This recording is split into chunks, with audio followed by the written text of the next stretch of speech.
Paano i-let go yung taong toxic pero mahal mo? Kasi di ba, mahal mo nga, pero sobrang nahihirapan ka na.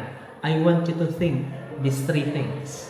One, love doesn't mean staying. Hindi porket mahal mo, kailangan mo siyang tiisin.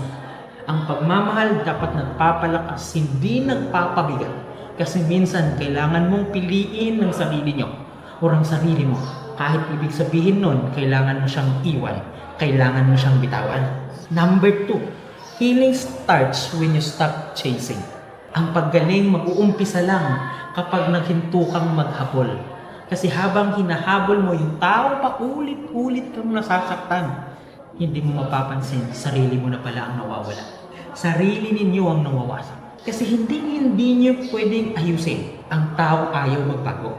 Pero pwede mong ayusin ang sarili mo. Panghuli, letting go is love too. Ang pagbitaw is pagmamahal din. Kasi akala natin, nung pagbinitawan natin, hindi na tayo nagmamahal. Pero minsan, ang tunay na pagmamahal, yung marunong umalis pag wala nang natitirang respeto. Mahalin mo pa rin siya, pero mas mahal mo na dapat ang kapayapaan mo, ang sarili mo. So please, letting go is love too. Love to yourself.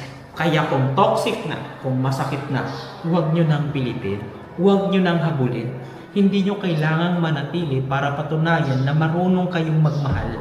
Kasi minsan ang pinakamatinding pagmamahal, yung marunong din kayong magpaalam at mahalin ang sarili ninyo.